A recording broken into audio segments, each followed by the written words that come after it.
Olá pessoal, todos são bem-vindos ao nosso curso História da Igreja. Hoje a nossa aula, a Contra-Reforma. Nós vamos ver aqui as aulas que já ministramos nesse curso. A Fundação da Igreja, aula 1, os Pais Apostólicos, aula 2, as Primeiras Heresias, aula 3, os Principais Apologistas, 5, Igreja Antiga e Teologia, a Igreja Medieval, 7, Vésperas da Reforma, 8, a Igreja da Reforma e a aula de hoje, 9, a Contra-Reforma. Essas aulas todas estão aí no canal, na playlist, você pode assistir começando da primeira até as últimas, né? Então, o que foi a Contra-Reforma? A Reforma impactou o catolicismo, né? Os reformadores não estavam buscando uma inovação, mas restaurar as verdades bíblicas esquecidas pelo tempo e pela tradição humana. E as pessoas começaram a perceber isso, que estavam certos. E aquilo que é a verdade, ela não tem como não tem como omitir, esconder a verdade. Então as pessoas começaram a sair do catolicismo, né, voltar para as escrituras, e essa energia e zelo do protestantismo colocaram o catolicismo na defensiva e fizeram com que ele respondesse de maneira agressiva. Esse nome chamamos de Contra-Reforma ou Reforma Católica. Temos um movimento aí chamado os Jesuítas.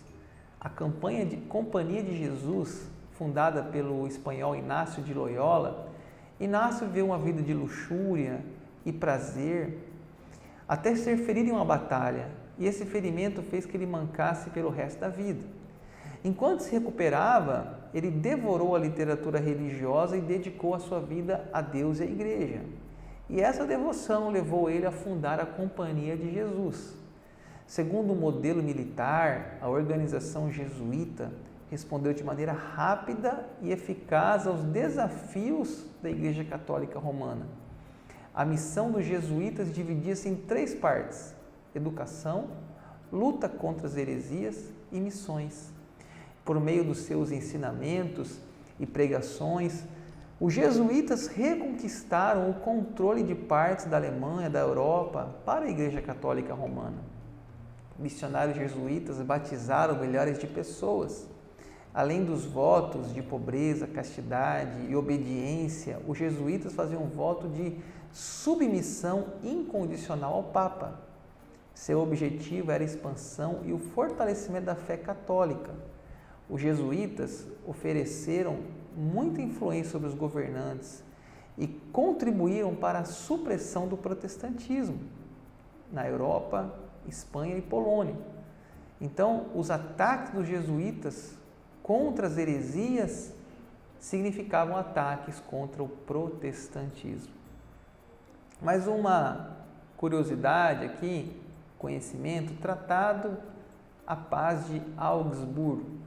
Os problemas político-religiosos levaram a um período de guerras entre católicos e protestantes, que terminaram num tratado de paz. Esse tratado assegurou a legalidade do luteranismo mediante o princípio que a religião de um príncipe seria a religião oficial do seu território. Uma outra questão foi a questão do retorno da Inquisição. Tinha como objetivo vigiar, perseguir, punir aqueles que não estavam seguindo a doutrina católica. Milhares de protestantes foram perseguidos e punidos pelo Tribunal do Santo Ofício. Livros proibidos. Relação de livros proibidos, que eram livros contrários às ideias da Igreja Católica. Livros apreendidos eram queimados, quem fosse pego com materiais receberiam punição. Vários escritores, inclusive cientistas, foram presos e condenados por escreverem livros com ideias não aceitas pelos católicos. Era uma forma de barrar o avanço e outras doutrinas do protestantismo. A oficialização do tomismo. Tomás de Aquino, deu um apoio fundamental às doutrinas católicas. Sua obra principal foi Suma Teológica. A sua defesa pela veneração de Maria, da doutrina do purgatório, da salvação pelos méritos humanos e dos 7 sacramentos. Além disso, sua ideia de que depois da oração de consagração, os elementos da ceia eram o verdadeiro corpo de Cristo. E essa doutrina foi firmemente rejeitada por Lutero e outros reformadores. Paulo III, o mais importante papa da Contra-Reforma, viveu em 1534 a 1549. Reconheceu os jesuítas como ordem eclesiástica legal. Organizou um comitê de 9 membros para investigar abusos e recomendar reformas. Seu ato mais importante foi o Concílio de Trento, em 1545. Vamos falar sobre o Concílio de Trento, importante. O Concílio de Trento foi a resposta católica ao protestantismo. Ele foi realizado na cidade de Trento, norte da Itália. Realizou 25 sessões. A esta altura, a reforma protestante já tinha se espalhado por vários países. A abertura do Concílio de Trento se deu 28 anos depois do rompimento de Martinho Lutero, em outubro de 1517. Por ocasião da abertura do Concílio de Trento, 1445, alguns reformadores estavam vivos. Lutero tinha 62 anos, Farel 56, Calvino 36, Knox 31. O propósito do Concílio de Trento era fazer frente à reforma protestante, reafirmando as doutrinas católicas tradicionais. Houve, portanto, 2 reações distintas, uma na área teológica e na área prática. Um dos papas teria confessado que Deus permitiu a revolta protestante por causa dos pecados dos homens. Então, foi feita uma melhoria da conduta. Isso foi positivo para a Igreja Católica. Formulou-se uma legislação com o objetivo de eliminar os abusos.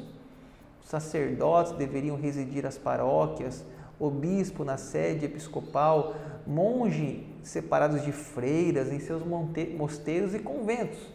A Igreja deveria fazer seminários para preparar melhor os sacerdotes.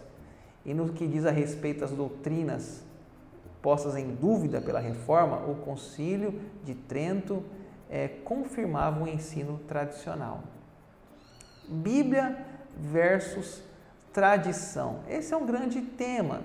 Enquanto os protestantes afirmavam que a Escritura Sagrada é a única regra de fé e prática, só as Escrituras, o Concílio de Trento colocava a tradição e os dogmas papais no mesmo pé de igualdade com a Bíblia.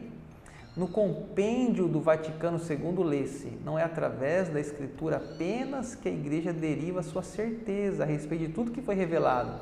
Por isso, ambas, Escritura e tradição, devem ser aceitas e veneradas com igual sentido, piedade e reverência. Então, essa é a grande diferença ainda hoje, né, entre os protestantes e os católicos. Para os protestantes, só a Bíblia, e para os católicos, a Bíblia e a tradição da Igreja. Surgiu nessa época outra decisão do Concílio de Trento, os livros deuterocanônicos, os chamados livros apócrifos, né? Eles foram adicionados, né, à Bíblia católica. Tobias, Judite, Sabedoria, Eclesiástico, Baruque, 1ª e 2ª Macabeus. Esses livros foram adicionados como uma contra-reforma também, tá bom? Nos livros protestantes não aparecem esses livros, na Bíblia protestante, né? E também foi afirmado os 7 sacramentos, né? Batismo, crisma, comunhão, penitência, unção de enfermos, óleos e matrimônio, sendo que na Igreja Protestante somente 2 sacramentos, batismo e a ceia. A doutrina da transubstanciação também é uma doutrina que foi enfatizada, que ensina que quando se abençoa o sacramento, pão e vinho, ocorre uma mudança, de modo que o pão transforma no corpo de Cristo e o vinho no sangue. E Lutero já havia rejeitado essa doutrina. As obras meritórias, né, ensinou que a justificação é o resultado da colaboração entre a graça de Deus e as obras dos crentes.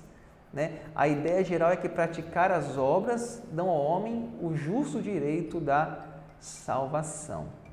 E por último aqui, né, indulgências, santos e purgatórios.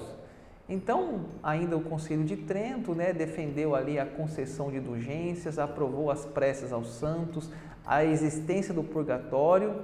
E depois do Concílio de Trento, a cristandade ficou dividida entre Igreja Católica Romana e Igreja Protestante. E ali surgem várias, né, denominações que vão ser aí na história ainda vamos comentar aqui nas próximas aulas. Tá bom? Então, por hoje é isso. Nós vamos encerrando. Peço que você se inscreva aí no canal, no meu Instagram, @pastor_Daniel_Dutra. Aí no canal nós temos outras coisas, tem o curso básico de teologia, tem o curso Panorama da Bíblia e também o curso básico de teologia, tem também o curso de aconselhamento e o curso História da Igreja. Tá bom? O meu livro, lançamento, Orar, Namorar, Noivar e Casar. Se tiver interesse, entre em contato pelo Instagram, tá bom? Gratidão a todos e obrigado pela sua companhia.